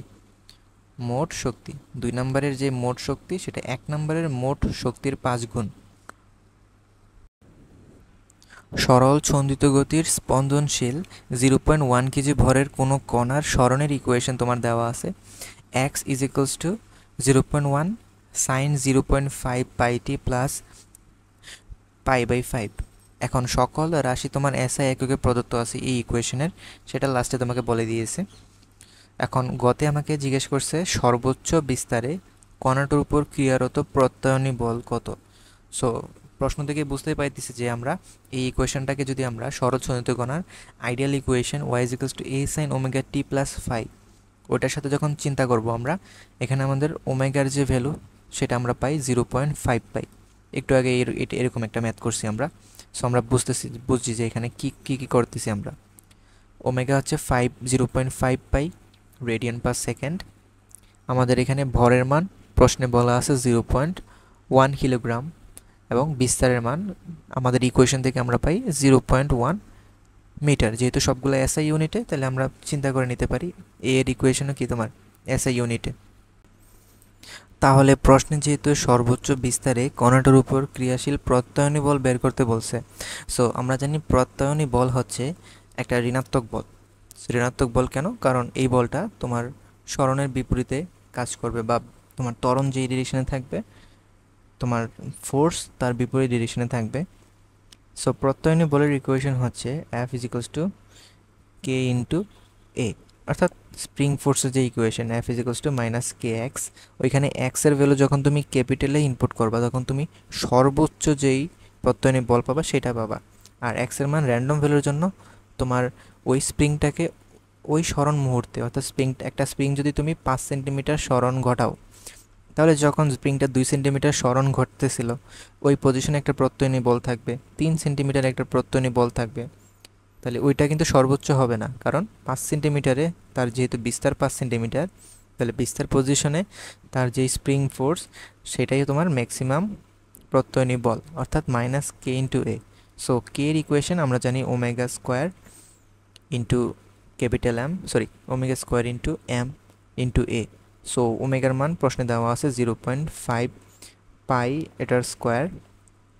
ভর দেওয়া আছে 0.1 কেজি এবং এর মান প্রশ্নে দেওয়া আছে 0.1 মিটার। তাহলে সবগুলা ক্যালকুলেট করলে -0.025 নিউটন। সো এটা হবে প্রত্যয়নী বলের মান। আচ্ছা, ঘতে কী বার করতে বলছে? টি সমান 0.5 সেকেন্ড এবং টি সমান 0.75 সেকেন্ড সময়ে কণার যে যান্ত্রিক শক্তির নিত্যতা আছে সেটা তোমার যাচাই করতে হবে। সো যান্ত্রিক শক্তির নিত্যতা কি বলে? যে তোমার ভিন্ন ভিন্ন পজিশনে কণার যে টোটাল শক্তি সেটা কি থাকে? সবসময় সমান থাকে। এখন স্প্রিং বল যেহেতু একটা সংরক্ষণশীল বল অথবা সরলজনিত গতির জন্য যেই দায়ী যে বলটা, আমরা এখানে যেহেতু স্প্রিং বল নিয়ে আলোচনা করতেছি, আমরা স্প্রিং বলে সীমাবদ্ধ থাকি। এখন স্প্রিং বল যেহেতু একটা সংরক্ষণশীল বল, তাহলে এটা দিয়ে আমাদের টোটাল যে গতিশক্তি সেটা কি থাকবে? সংরক্ষণ থাকবে। সো টোটাল গতিশক্তি সংরক্ষণ থাকার জন্যে আমাদের টি ইজ ইকুয়ালস টু 5 সেকেন্ডে যেই আমাদের ই টোটাল 1 এবং টি ইজ ইকুয়ালস টু 0.5 সেকেন্ডে ই টোটাল 2, সেই দুইটা কি থাকতে হবে? সমান থাকতে হবে। তার মানে তুমি ডিরেক্ট ইকুয়েশন বসে দিলে হবে না যে দুইটার মান সমান। তাহলে দুইটার জন্য তোমার আলাদাভাবে গতিশক্তি এবং বিভব শক্তির মান বের করে দেখাইতে হবে সেটা। তাহলে আমরা কিভাবে বের করব? তাহলে প্রথমত আমরা আমাদের কোয়েশ্চেনে যেহেতু আমার এক্সের মান দেওয়া আছে, এক্স মানে কি? সরণ। আমাকে যদি গতিশক্তি বা বিভব শক্তি বের করতে হয়, আমাদের বিভব শক্তি বের করার জন্য আমরা ইকুয়েশন জানি হাফ কে এক্স স্কোয়ার। তাহলে সেটার জন্য এক্সের মান আমরা সেখান থেকে পাবো। সো বিভব শক্তির ইকুয়েশন ইপি হচ্ছে হাফ কে এক্স স্কোয়ার। তাহলে এক্সের ইকুয়েশন আমরা বা এক্সের ভ্যালুগুলো আমরা এই ইকুয়েশন থেকে পাবো। বাট আমাদের যে গতিশক্তির equation k is equals to half m v square, সেখানে ভেলোসিটি কোত্থেকে? এটা থেকে কি ভেলোসিটি ডিরেক্ট পাওয়া যাবে? ডিরেক্ট পাওয়া যাবে না। তাহলে আমাকে কি করতে হবে? প্রথমত ভেলোসিটির জন্যে আমাদের যে মূল ফাংশন সেটাকে অন্তরীকরণ করে নিতে হবে। সো মূল ফাংশনে যদি অন্তরীকরণ করো তাহলে দেখবা যে তোমার রেজাল্ট আসতেছে। আচ্ছা, অন্তরীকরণ না করে এটা করা যায়, আমি তোমাকে অন্তরীকরণ না করে জিনিসটাকে বোঝাই। অন্তরীকরণ করে তো করা যাবে, এটা তো বুঝছি। এতগুলা ম্যাথ আমরা অনেকগুলা ম্যাথ অন্তরীকরণ করেই করতেছি। এটা আমরা চাইলে অন্তরীকরণ না করেও করতে পারি। সেটা কিভাবে? কারণ ভি স্কোয়ারকে তুমি চাইলে এ স্কোয়ারে মাইনাস এক্স স্কোয়ারে কিন্তু লিখতে পারো। So E K is equals to half of M A square minus M X square, এই ফরম্যাটও লেখা যায়। বাট সরি, এম না, তুমি যদি ভি কে লেখো তাহলে কে into a square minus x square, এই ইকুয়েশন দিয়ে যদি তুমি গতিশক্তি বের করতে চাও, এই 2 নম্বর ইকুয়েশনের জন্য কিন্তু আমাদের এক্সের মানই শুধুমাত্র লাগতেছে এবং 1 নম্বরের জন্যও কিন্তু বিভব শক্তির জন্য শুধুমাত্র এক্সের মানই লাগতেছে। তাহলে আমাদের এক্সের ইকুয়েশন তো প্রশ্নে দেওয়াই আছে যে 0.1 sine 0.5 by t plus pi by 5। তাহলে আমি যদি এখন টি এর মান 0.5 সেকেন্ড যখন সময় হবে, সেই 0.5 সেকেন্ড সময়ে এক্সের মান হিসাব করি, তাহলে সেটা কত হবে? তাহলে x1 হচ্ছে 0.1 into sine 0.5 pi into T. টি এর মান আমাকে এখানে দেওয়া আছে 0.5 সেকেন্ড প্লাস পাই বাই 5, এবং এই সবগুলা আমাকে এসআই ইউনিটে বসাইতে হবে অথবা ইনরলেস আমাদের রেডিয়ান এককে বসাইতে হবে মানটা। তাহলে x1 এর ভ্যালু হবে আমাদের 0.0988 মিটার। এবং সিমিলারলি সেম ওয়েতে আমরা টি যখন 0.75 সেকেন্ড যখন হবে তখন আমাদের x2 মান কত? 0.1 into sine 0.5 pi into 0.75 into pi divide by 5। So এটা যদি কারো দেখবে 0.0972 মিটার হচ্ছে অ্যান্সার।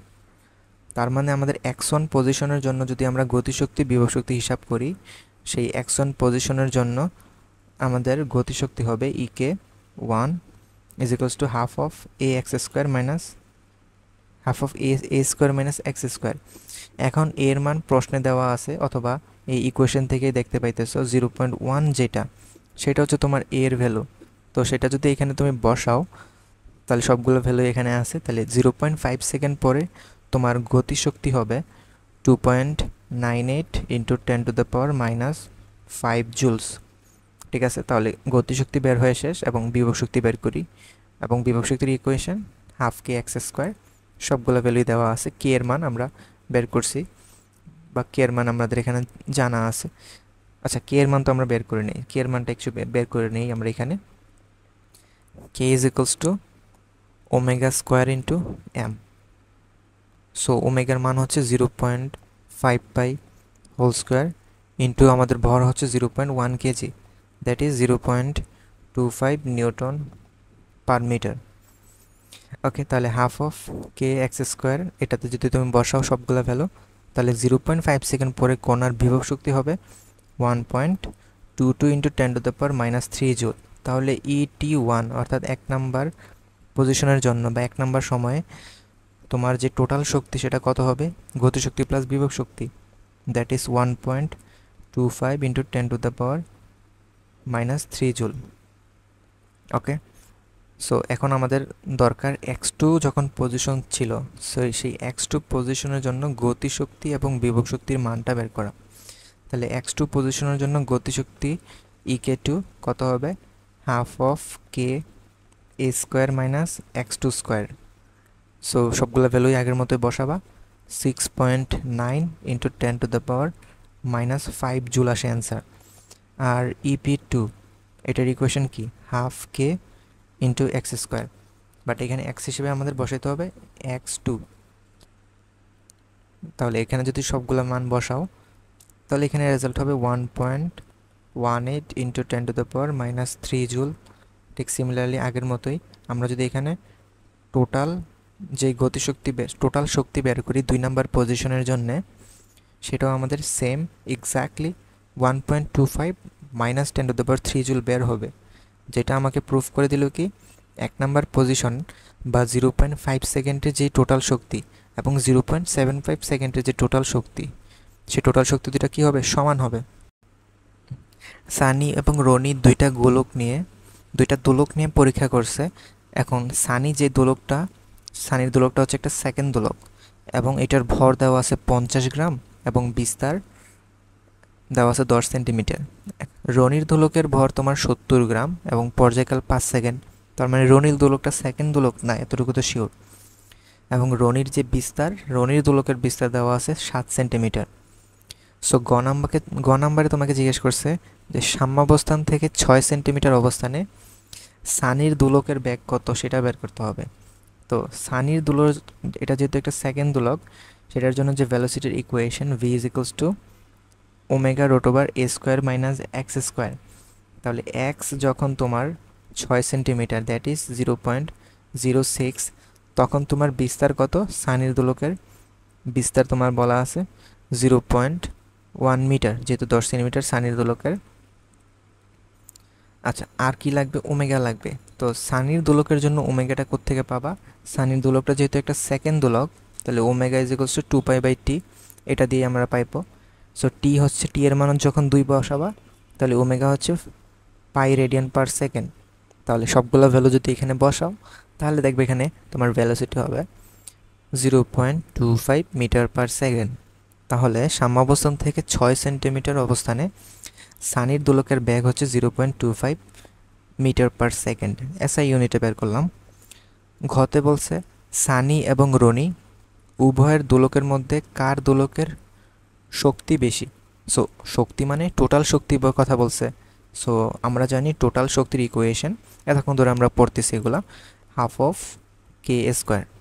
তো সানির জন্য যদি তুমি বের করো তাহলে হাফ ইন্টু সানির জন্য যে কে এর মান সেটা আমাদের লাগবে। আমরা জানি k is equals to omega square into m.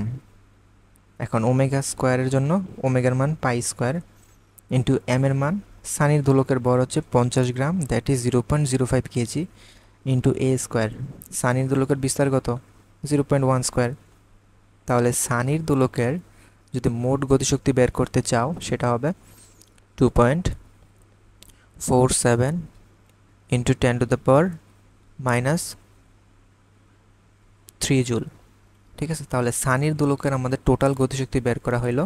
এখন আমরা বের করব রনির দোলকের টোটাল গতিশক্তি, দ্যাট ইজ হাফ অফ, আগে ছিল সানি এখন ছিল রনি, এ আর স্কোয়ার। তাহলে রনির দোলকের জন্য বিস্তার কত প্রশ্নে কি দেওয়া আছে? হ্যাঁ, প্রশ্নে কিন্তু রনির দোলকের বিস্তার দেওয়া আছে, এ আর 7 সেন্টিমিটার বা 0.07 মিটার, এবং রনির যে দোলকটা সেটার ভর দেওয়া আছে ওটাও তোমার 0.07 কেজি, ওটা হচ্ছে 70 গ্রাম। 70 গ্রাম, হ্যাঁ ঠিক আছে। তাহলে দোলকের মোট শক্তির জন্য তোমার কি দরকার? ওমেগা দরকার, সরি কে এর মান দরকার। তাহলে k is equals to omega square into m. তাহলে ওমেগা ইকুয়ালস 2π/t, টি এর মান এখানে 5 সেকেন্ড, ইন্টু 0.07। সো এখান থেকে আমাদের কে এর মান বের হয়ে যাবে। তাহলে কে এর মান এবং এ এর মান এখানে যখন বসাবো তখন আমরা দেখবো এটার মান হবে 2.71 ইন্টু 10⁻⁻4 জুল। তাহলে আমাদের যে টোটাল শক্তি, সানির যে দোলকের টোটাল শক্তি আছে সেটা দেখতে পাইতেছো এখানে, যে রনির যে দোলক আছে সেই রনির দোলকের টোটাল শক্তি থেকে বেশি হবে। রূপমের মামা বাড়ি ধাতব পেন্ডুলাম যুক্ত একটি দেয়াল ঘড়ি পেন্ডুলামের দোলনকাল 2 সেকেন্ড। ঘড়িটাকে পাহাড়ের চূড়ায় নিয়ে গেলে 100 সেকেন্ড সময় হারায়। পৃথিবীর ব্যাসার্ধ দেওয়া আছে এবং ভূপৃষ্ঠে জি এর মান দেওয়া আছে। ওকে, গতে আমাদের কি চাইছে? উদ্দীপকের আলোকে পাহাড়ের উচ্চতা নির্ণয় করো। আচ্ছা, এখন জিনিসগুলো, ম্যাথটা কিন্তু পরিচিত থাকার কথা সবার। যে ধরো আমরা জিনিসটা একটু বোঝার চেষ্টা করি। মনে করি একটা পাহাড়ের পৃষ্ঠ, ঠিক আছে, ভূপৃষ্ঠ, যেখানে জি এর মান 9.8। এখন ভূপৃষ্ঠ থেকে আমরা যদি এইচ উচ্চতায় উঠি, ঠিক আছে, আমরা ধরলাম পাহাড়ের উচ্চতা হচ্ছে এইচ, এই উচ্চতায় জি প্রাইম যেটা হবে সেটা জি এর থেকে ছোট হবে নাকি বড় হবে? আমরা জানি জি এর মান সর্বোচ্চ হচ্ছে ভূপৃষ্ঠে। ভূপৃষ্ঠ থেকে উপরে যাই বা নিচে যাই, যেখানে যাই জি এর মান কমতেই থাকে। সো এখানে জি এর মান কি হবে? কমবে। বাট আমরা তো একটা সম্পর্ক জানি যে টি ইজ ইকুয়ালস টু 2π√L/জি।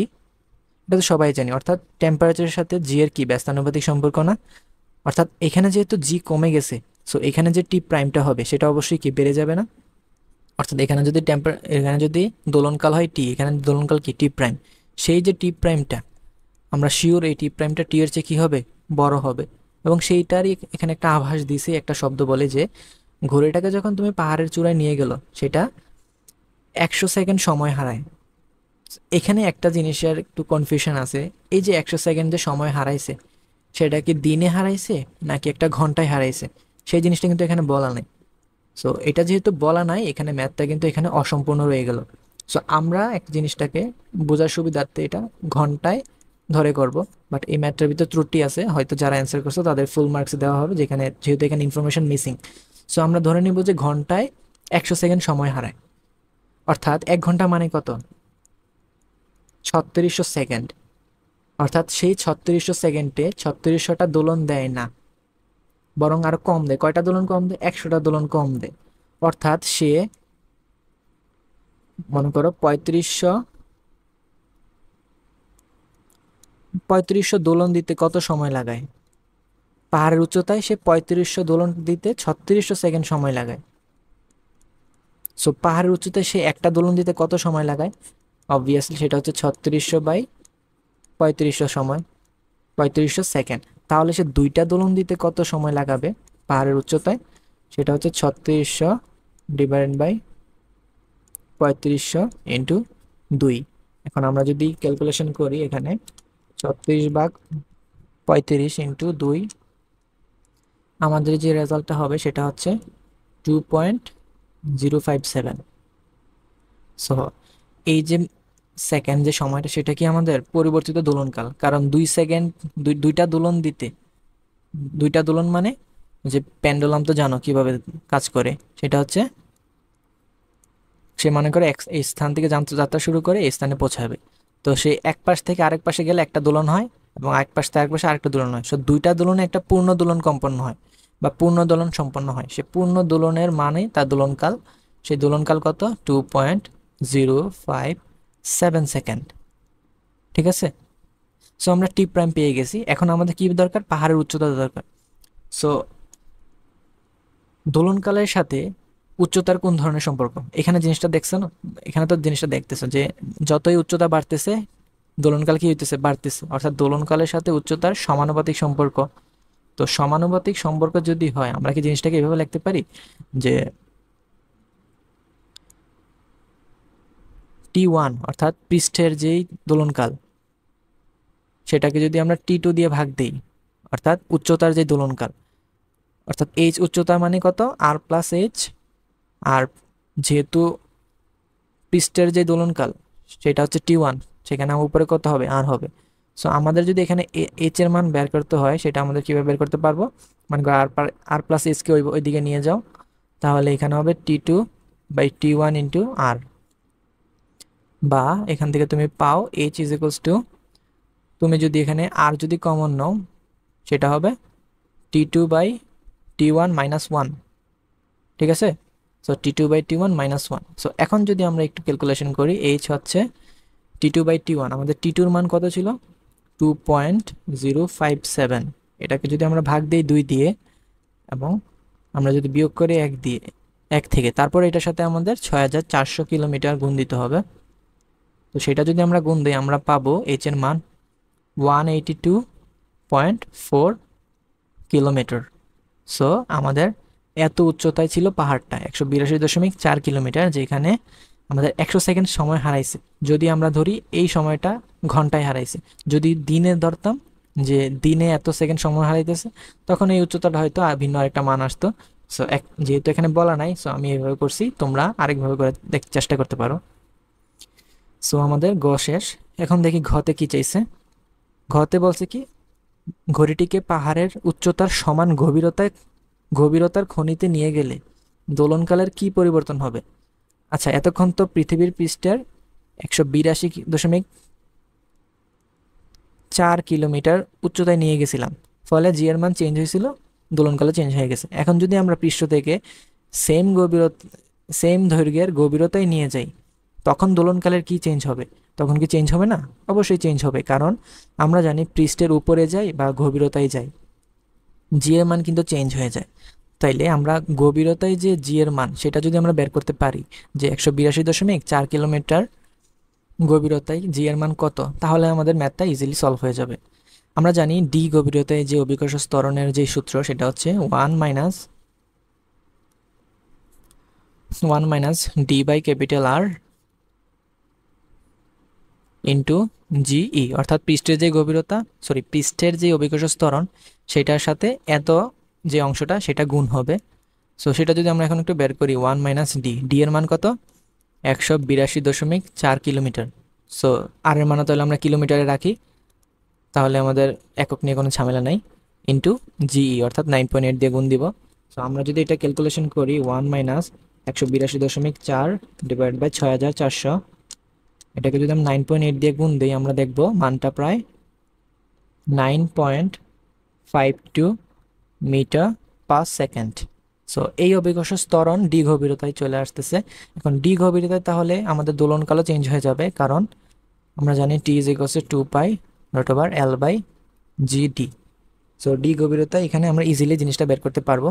সো সেটা করার জন্য আমরা, যেহেতু এখানে এল এর মান লাগতেছে বা এল এর মান আমাদের দেওয়া নাই, তাইলে আমরা আরেকটা ইকুয়েশন ইউজ করতে পারি। আমরা জানি টি এর সাথে জি এর কি সম্পর্ক, বর্গমূলের ব্যস্তানুপাতিক সম্পর্ক। সো আমরা চাইলে জিনিসটা এভাবে লিখতে পারি যে T1/T2 ইকুয়ালস টু, আমরা ধরলাম T1 মানে কি পৃষ্ঠের যে অভিকর্ষ ত্বরণ সেটা, তাহলে সেটা হবে নিচে, তাহলে √, পৃষ্ঠে যে অভিকর্ষ ত্বরণ, আর T2 মানে কি গভীরতায় দোলনকাল, তাইলে আমাদের সেটা গভীরতায় লিখলাম এখানে। তো ফলে আমরা যদি এখান থেকে T2 ক্যালকুলেট করি সেটা হবে আমাদের √GE/GD। সো GE/GD ইন্টু এটার সাথে আমাদের T1 এর যে ভ্যালু সেটা আমাদের কি করতে হবে, গুণ দিতে হবে। তো আমরা যদি এখন একটু ম্যাথটা একটু করে নেই, যে 9.8কে যদি আমরা 9.52 দিয়ে ভাগ দিই, তাহলে যে ভ্যালুটা আসবে সেটার সাথে আমাদের 2 গুণ দিতে হবে, তাহলে আমাদের রেজাল্ট হবে 2.029 সেকেন্ড। তাহলে দোলনকালের কি পরিবর্তন হইলো, অর্থাৎ ডেল্টা টি কি পরিমাণ বাড়লো, 0.029 সেকেন্ড চেঞ্জ হইল। দেখো কোয়েশ্চেনে কি বলছে, একটা স্প্রিং এর মুক্ত প্রান্তে 500 গ্রামে ভর ঝুলালে সেটি 5 সেন্টিমিটার প্রসারিত হয়ে সাম্যাবস্থায় আসে। সো প্রথম কথা হচ্ছে আমরা চিত্রটা একটু আঁকি, যে আমরা একটা স্প্রিং মাস সিস্টেম তৈরি করতে যাইতেছি, অর্থাৎ স্প্রিং এর সাথে মাস যুক্ত থাকবে বা ভর যুক্ত থাকবে, এটা একটা সিস্টেম। সো প্রথমে যে স্প্রিংটা, সেটার ভিতরে কোনো ভর যদি না ঝুলাও, এটা তো এরকমভাবে স্প্রিংটা রইলো। বাট যেই মোমেন্টে তুমি ভরটা ঝুলাবা, স্প্রিংটা কি এতটুকুই থাকবে? না, এটা অবশ্যই একটু স্ট্রেচ হবে। সো ধরো স্ট্রেচ হলো এখানে, কেন স্ট্রেচ হয়েছে? কারণ এখানে নিচে তুমি কি করছো, 500 গ্রাম বা 0.5 কেজি একটা ভর ঝুলাই দিছো। সো নিচের দিকে ফোর্স অফ ফিল হয়েছে, সেই কারণে একটু স্ট্রেচ হয়েছে। এখানে বলছে কি, প্রসারিত 5 সেন্টিমিটার প্রসারিত হয়ে সে সাম্যাবস্থায় আসে। অর্থাৎ এটা যদি হয় ইনিশিয়াল পজিশন, সে স্ট্রেচ হয়েছে কতটুকু, 5 সেন্টিমিটার বা 0.05 মিটার। সো 0.05 মিটার প্রসারিত হয়ে সে কি কোথায় আছে, সাম্যাবস্থায় আছে। অর্থাৎ এখন কি স্প্রিংটা কি নড়বে আর? না, স্প্রিংটা কিন্তু এখন আইসা কি ফিক্সড। তাহলে এই যে ফিক্সড সিস্টেমটা, এটা হচ্ছে একটা স্প্রিং মাস সিস্টেম। এই স্প্রিং মাস সিস্টেমে আমরা পরবর্তীতে কি করছি, আরও 4 সেন্টিমিটার প্রসারিত করে ছেড়ে দিছি। অর্থাৎ আমাদের যে স্প্রিং মাসটা ছিল, স্প্রিং এর সাথে মাস লাগানো যে সিস্টেমটা, মানে আগে থেকে যে 5 সেন্টিমিটার প্রসারিত বা 5 সেন্টিমিটার প্রসারিত হয়েছিল, এটা হচ্ছে পুরো স্প্রিং মাস। কিন্তু এখন হয়েছে কি, আমরা তাকে সাম্যাবস্থা থেকে টেনে ছেড়ে দিছি। কতটুকু টেনে ছেড়ে দিছি, এই যে ডিস্টেন্সে, সেটা হচ্ছে 4 সেন্টিমিটার বা 0.04 মিটার টেনে ছেড়ে দিছি। তাহলে স্প্রিংটা যদি এখানে টেনে ছেড়ে দেয়, কি হবে, স্প্রিংটা ঠিক সিমিলারলি এই গ্যাপের সমানই কি উপরে উঠে যাবে। সো এইভাবে স্প্রিংটা কি এখান থেকে সাম্যাবস্থা থেকে আপ অ্যান্ড ডাউন করতে থাকবে। সো এটা হচ্ছে একটা সিম্পল হারমোনিক মোশন। সো সেই গতে কি জিজ্ঞেস করছে আমাদের, স্প্রিংটি 4 সেন্টিমিটার প্রসারণে কৃতকাজ বের করো। সো 4 সেন্টিমিটার প্রসারণ, অর্থাৎ পরবর্তী যে কেজে প্রসারণ বের করতে হবে। সো আমরা জানি স্প্রিং এর প্রসারণে কৃতকাজ ডাব্লিউ, সেটা হচ্ছে হাফ কে এক্স স্কোয়ার। সো কেটা আমরা কোত্থেকে বের করতে পারবো, এখান থেকে বের করতে পারবো, কারণ কে হচ্ছে স্প্রিং এর কোয়ান্টিটি। অর্থাৎ একটা স্প্রিং এর ভিতরে যে তুমি 0.5 কেজি ভরের বস্তু ঝুলাইছো, এর ফলে যে 5 সেন্টিমিটার প্রসারিত হয়েছে, এটা তো স্প্রিং এর একটা বৈশিষ্ট্য। সো এখানে যদি তুমি এফ বের করো, সেটা হবে কে ইন্টু এক্স। বাট এখানের এক্স কি সেম? না, এখানের এক্স হচ্ছে কি, তুমি ভর ঝুলানোর ফলে সে যতটুকু নিচে নামছে সেই সরণ। আর এইখানের এক্স হচ্ছে কি, তুমি তাকে যতটুকু টেনে ছেড়ে দিবা বা যতটুকু বিস্তার ঘটাইয়া তুমি সিম্পল হারমোনিক মোশন ঘটাবা, সেই এক্স এখানে। আর এখানে যেহেতু 4 সেন্টিমিটার তার বিস্তার, তাহলে তুমি এটাকে চাইলে হাফ কে এক্স স্কোয়ার না লিখে হাফ কে স্কোয়ার লিখতে পারো। সো ফার্স্ট অফ অল আমরা কে এর মানটা এখান থেকে বের করি। কে হচ্ছে f by x. So f আমরা জানি এম জি ডিভাইডেড বাই কি হবে, এক্স। সো এম জির মান কত, 0.5, এটার সাথে আমাদের 9.8 গুণ দিতে হবে। সো এটা ডিভাইডেড বাই এক্স। সো তাকে কত মিটার সরণ ঘটাইছ, 5 সেন্টিমিটার মানে 0.05। সো আমরা যদি এখন গুণ করি 0.5 এর সাথে 9.8 গুণ দিয়ে 0.05 দিয়ে ভাগ দেই, তাহলে আমরা দেখব আমাদের রেজাল্ট হবে 98। সো কে হচ্ছে 98 Newton per metre. So k এর মান বের হয়ে গেছে আমাদের। তো সেটা এখন বসাই দিই এখানে, half into 98 into x square. X কত, আমরা কতটুকু টেনে ছেড়ে দিছি, 0.04 হোল স্কোয়ার। সো এখন আমরা এটা বসাই, এটার সাথে 0.04 স্কোয়ার যদি গুণ দেই ইন্টু হাফ, সো আমাদের রেজাল্ট হবে 0.0784 জুল। ওকে, সো এটা হচ্ছে আমাদের অ্যান্সার। ঘতে চাইছে কি, স্প্রিং মুক্ত প্রান্তে আরও 100 গ্রাম ভর ঝুলালে স্প্রিংয়ের সরল ছন্দিত স্পন্দনের কম্পাঙ্কের পরিবর্তন হবে কি? এই যে জিনিসটা বলছিলাম, যে এখানে যে ভরটা ঝুলাইছিলাম আগে কত, 0.5 কেজি, এখন আর কি করছি, 0.1 কেজি আরও অ্যাড করে দিছি। সো আগে ছিল 0.5, এখন হচ্ছে কত, 0.6। সো এই যদি হয় সিনারিও, তাহলে আমাদের বের করতে হবে 2 কেজে কম্পাঙ্কের কি পরিবর্তন হচ্ছে। আচ্ছা, এই যে প্রথম কেজের কম্পাঙ্ক তাহলে আগে আমরা বের করি। আমরা জানি দোলনকাল, আচ্ছা কম্পাঙ্কের ডিরেক্ট ইকুয়েশন তো এটার থেকে না লিখে আমরা দোলনকালটা আগে বের করি। T is equals to 2 pi root over m by k. So এখানে এম এর মান কত হবে, প্রথম কেজে যেহেতু 2 × 3.1416 রোট ওভার এম এর মান কত, প্রথমে হচ্ছে 0.5 কেজি, 0.5 কেজি যেহেতু জুলাই রাখছি, আর কে এর মান হচ্ছে 98। ওকে, সো আমাদের দোলনকাল বের হয়ে গেছে 561/1250 সেকেন্ড। আবার আমরা তো জানি t is equals two 1/f বা ফ্রিকোয়েন্সির উল্টা। সো এখান থেকে ফ্রিকোয়েন্সি আমরা চাইলে বের করে ফেলতে পারি ইনভার্স করে। So 2.22 hertz. সো ফার্স্ট কেজে আমরা ফ্রিকোয়েন্সি বের করে ফেলছি। তো সেকেন্ড কেজে যদি ফ্রিকোয়েন্সি বের করতে হয় তখন কি করতে হবে আমাদের, আগের মতোই টি ইজ ইকুয়ালস টু 2π√m'/k হবে।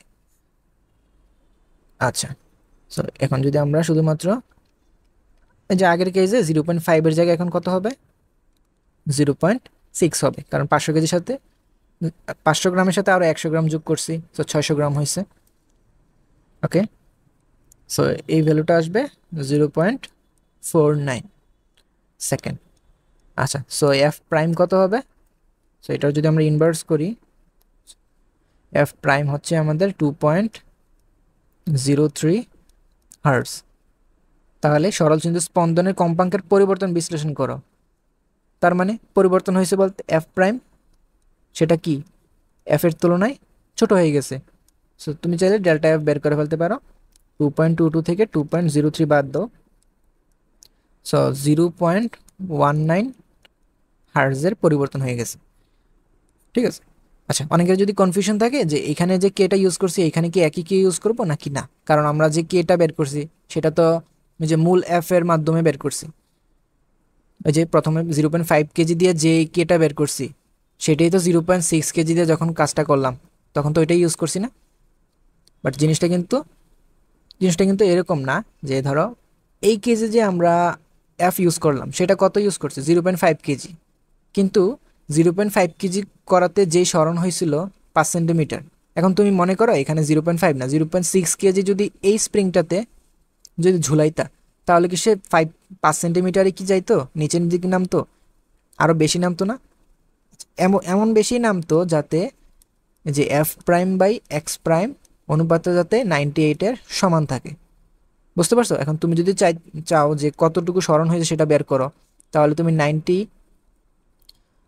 তাইলে তুমি একটা কাজ করতে পারো যে এফ প্রাইমকে 98 দিয়ে ভাগ দাও, অর্থাৎ কে দিয়ে ভাগ দাও। সো এফ প্রাইম সেটা কত, 0.6 ইন্টু 9.8 ডিভাইডেড বাই কে, কে কত 98, সরি হ্যাঁ 9.8 98।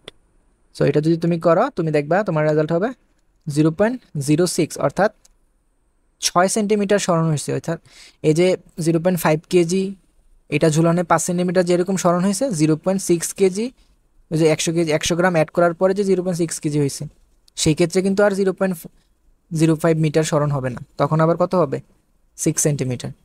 বুঝতে পারছো? অর্থাৎ কে যে কোনো একটার ক্ষেত্রে ইউজ করতে পারবো, কারণ কে হচ্ছে স্প্রিং কনস্ট্যান্ট। আমরা জানি স্প্রিং কনস্ট্যান্ট হচ্ছে স্প্রিংয়ের বৈশিষ্ট্য। সো আমরা তো স্প্রিং আর চেঞ্জ করে নাই, যেই স্প্রিং ছিল আগে সেই স্প্রিংয়ে তো ইউজ করছি। সো স্প্রিং কনস্ট্যান্টটা কি কখনো চেঞ্জ হবে না। কোয়েশ্চেনে দেখো, পৃথিবীর কেন্দ্র হতে 2r/3 ও 4r/3 দূরত্বে অবস্থানরত এবং দুইটা বিন্দু। এখানে পৃথিবীর ব্যাসার্ধ হচ্ছে আর, যেখানে আর এর ভ্যালুটা দেওয়া আছে। সো পৃথিবীর পৃষ্ঠে একটি সেকেন্ড দোলক সঠিক সময় দেয় এবং এর দোলনের বিস্তার হচ্ছে 5 সেন্টিমিটার। সো বিস্তারের মান আমাদের দেওয়া আছে। পৃথিবীর পৃষ্ঠে একটি সেকেন্ড দোলককে সঠিক সময় দেয়, সেই সঠিক সময়টা কত আমরা জানি, সেকেন্ড দোলকের দোলনকাল হচ্ছে 2 সেকেন্ড। ওকে, পৃথিবীর পৃষ্ঠে অভিঘর্ষ ত্বরণও আমাদের দেওয়া আছে। সো আমাদের গতে জিজ্ঞেস করছে পৃথিবীর পৃষ্ঠে সেকেন্ড দোলকটির ভরের সর্বোচ্চ বেগ নির্ণয় করো। আচ্ছা, এটা হচ্ছে ববের সর্বোচ্চ বেগ হবে আর কি। অর্থাৎ এই যে সেকেন্ড দোলক আছে সেই সেকেন্ড দোলকের এই যে বব তার সর্বোচ্চ বেগ আমাদের নির্ণয় করতে হবে। সো মনে করো এটা হচ্ছে সেই সেকেন্ড দোলকটা। তো সেই সেকেন্ড দোলকের ববের সর্বোচ্চ বিন্দু নির্ণয় করার জন্য আমাদের জানতে হবে যে সর্বোচ্চ বেগের সূত্র কি। আমরা জানি বেগের সূত্র, বা এখানে যেহেতু সেকেন্ড দোলকের কথা বলা আছে আমরা জানি v is equals to omega root over a square minus x square. So সর্বোচ্চ বেগ কোন অবস্থানে হবে? সো ববের চিন্তা করো, এই অবস্থানে ববটাকে যদি তুমি ছেড়ে দাও তাহলে সে কি হবে, এখান থেকে যাত্রা শুরু করে এখানে পৌঁছাবে, পৌঁছানোর পর আবার বিপরীত দিকেই পৌঁছানো বা যাত্রা শুরু করবে। সো এই পয়েন্টে কি ববটাকে যে ছেড়ে দিছ, এই পয়েন্টে কি ববটা এসে একবার থামবে না? সো এই পয়েন্টে তার ব্যাক কত? 0।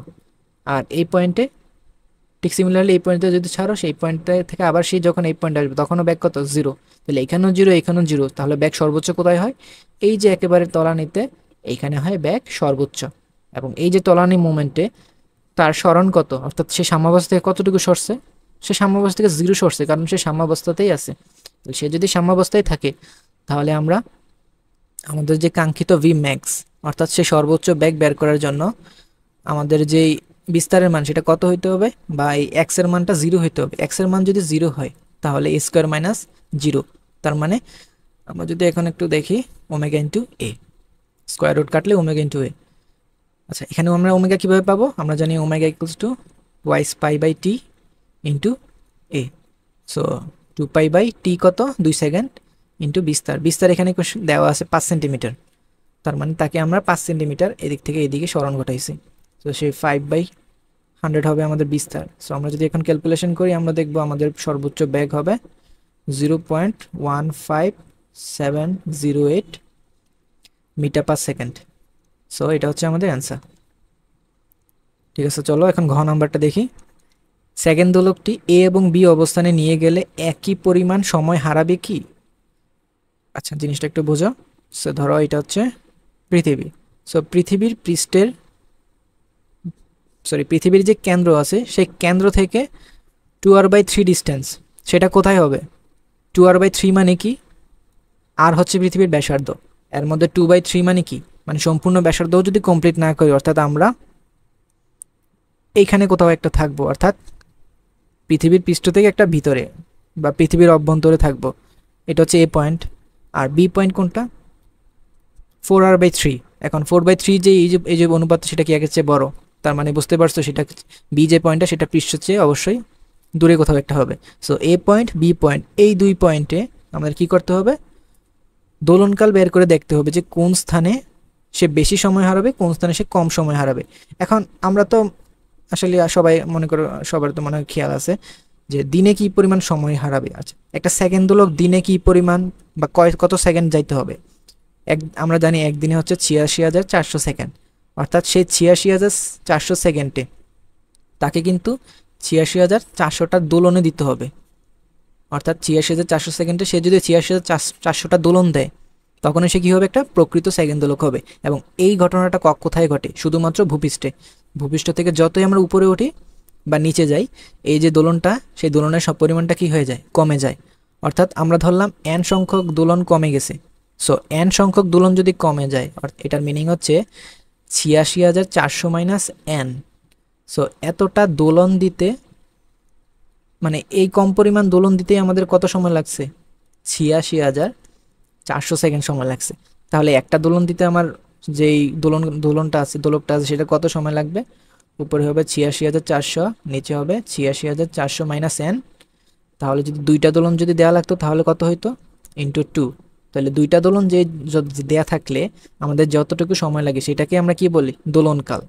সো দোলনকাল থেকে আমরা বুঝতে পারতেছি এখানে 86,400, নিচে হবে 86,400 মাইনাস n ইন্টু 2। সো আমরা এইভাবে কতটুকু সময় হারাবে কোথায় গেলে, সেই জিনিসটা বের করতে পারবো। সো এই পুরো জিনিসটা বের করার জন্য আমাদের মেইন টার্গেট কি? দোলনকাল বের করা। সো আমাদের আগে দোলনকাল বের করতে হবে এ এবং বি অবস্থানে। সো এ এবং বি অবস্থানে দোলনকাল বের করার আগে আমাদের এখানে দেখতে হবে যে কিভাবে দোলনকাল বের করতে পারি। সো দোলনকালের ইকুয়েশন যদি আমরা দেখি, টি is equals two 2π√L/g।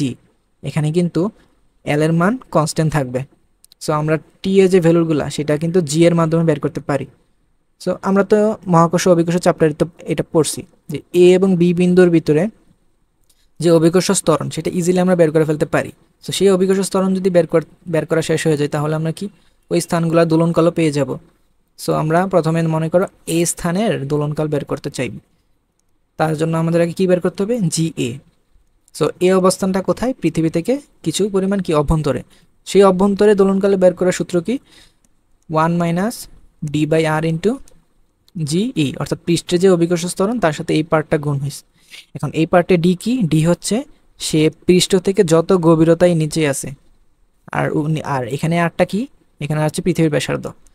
So 1 minus D. আচ্ছা, আমাদের এখানে যে দূরত্বটা দেওয়া আছে সেটা কিন্তু কেন্দ্র হতে, ঠিক আছে, তার মানে সে কেন্দ্র হতে 2r/3 দূরত্বে আছে। তার মানে মনে করো টোটাল ডিস্টেন্সটা যদি হয় আর, সো কেন্দ্র হতে যদি সে 2r/3 ডিস্টেন্সে থাকে, তাহলে উপর থেকে সে কত ডিস্টেন্সে থাকবে? 1/3 না? সো উপরের অংশটা কত? 1/3। তার মানে এই জায়গাটা হচ্ছে r/3, আর নিচে কত? r into g. এটা যদি ক্যালকুলেশন করি আমরা দেখব আমাদের মান আসে 6.53 মিটার পার সেকেন্ড ইনভার্স 2। ঠিক আছে, তাহলে দোলনকাল এখান থেকে বের করে ফেলতে পারি। আমরা জানি দোলনকালের সাথে অভিকর্ষ ত্বরণের ব্যস্তানুপাতিক সম্পর্ক, তাহলে T2/T1 সেটা যদি আমাদের করতে হয় তাহলে সেটা হবে √g1/g2। কারণ T2 ধরো এই অবস্থানে যে অভিকর্ষ ত্বরণ সেইটা, তাহলে সেই যে TA সেটা কত হবে? আমাদের TA হবে √g1 বা GE ধরি আমরা, অর্থাৎ পৃষ্ঠে যে অভিকর্ষ ত্বরণ সেইটা, আর নিচে কি GA, এটার ইন্টু T1 অর্থাৎ পৃষ্ঠে যেই দোলনকাল সেটা। তো পৃষ্ঠে দোলনকাল হচ্ছে 2 সেকেন্ড, পৃষ্ঠে অভিকর্ষ স্তর 9.8, এটা হচ্ছে 6.53। সবগুলো যদি আমরা বসাই আমরা দেখবো এখানে দোলনকাল বের হয় 2.45 সেকেন্ড। সো আমাদের এই বিন্দুতে যে অভিকর্ষ স্তরণ সেটা আমাদের বের করে ফেলছি। সো এখন আমাদের কাজ হচ্ছে বি পয়েন্টে অভিকর্ষ স্তরণ বের করা। সো বি পয়েন্টটা আমরা দেখতেছি একটা নির্দিষ্ট হাইটে। সো একটা নির্দিষ্ট হাইটে যে অভিকর্ষ স্তরণ সেটা আমরা কীভাবে বের করি? সেটা হচ্ছে, আমরা তো জানি অভিকর্ষ ত্বরণের সাথে দূরত্ব সম্পর্ক কি? বর্গের ব্যস্তানুপাতিক। তাইলে বি পয়েন্টের অভিকর্ষ ত্বরণ বের করতে হইলে, যেটা যদি পৃষ্ঠের চেয়ে যদি উচ্চতায় থাকে, তাহলে জি বিন্দু যেটা, অর্থাৎ এই অবস্থানে অভিকর্ষ ত্বরণের জন্য এই যে এখানে যে দূরত্বটা হবে কেন্দ্র থেকে, সেটা বসবে নিচে। তো সেটা কত? সেটা আমাদের কোশ্চেনে বলা আছে 4r/3। সো 4r/3 বসবে নিচে, এটার স্কোয়ার, আর উপরে বসবে কি? GA অর্থাৎ পৃষ্ঠের যেটা, পৃষ্ঠে তো আর স্কোয়ার, সেটা তো আর স্কোয়ারে থাকবে, সো ইন্টু GE। তারপর আর আর যদি কাটি, আর স্কোয়ার যদি কাটি আমরা, ফাইনালি আমরা দেখবো আমাদের 9/16 GE হবে। আচ্ছা, 9/16 মানে কত? 9/16 হচ্ছে আমাদের 5.5125 মিটার পার সেকেন্ড ইনভার্সের কাছাকাছি একটা হবে। ওকে, সো বি বিন্দুতে আমাদের অভিকর্ষ ত্বরণ বের হয়ে গেছে। তাহলে সিমিলারলি এটার মতো যদি আমরা সূত্র এখন বসাই দেই, যে বি বিন্দুর দোলনকাল বের করতে, সেটা কত হবে? GE/GB into TE। সো এটা যদি আমরা করি আমরা দেখব 2.67 সেকেন্ড। আচ্ছা, সো আমাদের কাজ শেষ। এখন আমাদের বাকি রইল কি, যে আমরা জানি টি হচ্ছে 86,400 মাইনাস n ইন্টু 2, যেটা আমরা এই যে প্রথমে যে ডেরিভেশন করছিলাম, এই যে এটা। সো এই সূত্রের ভিতরে আমাদের যদি n এর মান বের করতে হয়, তাহলে একবার আমরা TB এর জন্য বের করব, আর একটা কি TA এর জন্য বের করব। সো কার জন্য n এর মানটা বেশি হবে? চিন্তা করো, যার জন্য দোলনকাল বেশি লাগতেছে, অর্থাৎ এটার মান যার জন্য বেশি হবে, তার মানে কি এই পুরো জিনিসটাই তো বেশি হবে। এর মধ্যে 2 এর সাথে কোন একটা জিনিস গুণ হইতেছে, তাহলে এই জিনিসটা অবশ্যই কি হতে হবে? একের চেয়ে বড় হইতে হবে। সো এই জিনিসটা যত বেশি, টি এর মানও কি তত বেশি। সো এই জিনিসটা যতই বেশি হবে, এই ভ্যালুটা যতই কম হওয়ার, অর্থাৎ এখানে আমরা জানি যে টিভি এর যে মানটা, টিভি কত? 2.67, আর এটা 2.45। সো টিভিটা বড় কি টিএ এর চেয়ে। সো টিভি যদি টিএ এর চেয়ে বেশি হয়, অর্থাৎ এই যে বি পয়েন্ট যেটা, সেটা বেশি পরিমাণ কি হবে? সময় হারাবে। কারণ এই যে এখানে যে টি অর্থাৎ দোলনকালের মানটা বেশি করার জন্য এখানে জিনিসগুলো কি বেশি লাগবে। সো নিচের যে ভগ্নাংশটা সেটা যত কম হবে, ততই কি এই পুরা জিনিসটা বেশি হবে। সো নিচের ভগ্নাংশ বেশি হওয়ার মানে কি, আমি 86,400 থেকে যত বেশি n বিয়োগ দিব, মনে করো 100 বাদ গেল প্রথমে, আরেক জায়গায় মনে করো 1000 বাদ গেছে, সো 100 বাদ গেলে টিএ পাবো নাকি 1000 বাদ গেলে টিএ পাবো? অবশ্যই টিএ যেহেতু কম, তাহলে কম পরিমাণ বাদ গেলে কম পাবো, বেশি পরিমাণ বাদ গেলে টিবি পাবো আমরা। তার মানে এখানে আমি বুঝতেছি যে বি অবস্থানে যেটা, সেইখানে বেশি সময় হারাবে, এই অবস্থানে কম সময় হারাবে। সো মানে এখানে তোমরা কিন্তু এন এর মানটা বের করে তারপর বর্ণনাটা দিবা যে এখানে কে বেশি সময় হারাবে। ঠিক আছে, বাকি জায়গাটা নিজেরা করবা, আশা করি বুঝতে পারছো। ফাহিম বান্দরবানে বেড়াতে গিয়ে একটি দোলককে পাহাড়ের পাদদেশে নিয়ে গেল 2 সেকেন্ড। এটি 2 সেকেন্ডে একটি পূর্ণ দোলন সম্পন্ন করে এরপর সে দোলকটিকে পাহাড়ের উপরে চূড়ায় নিয়ে গেছে, সেখানে সেটি ঘন্টায় 30 সেকেন্ড সময় হারায়।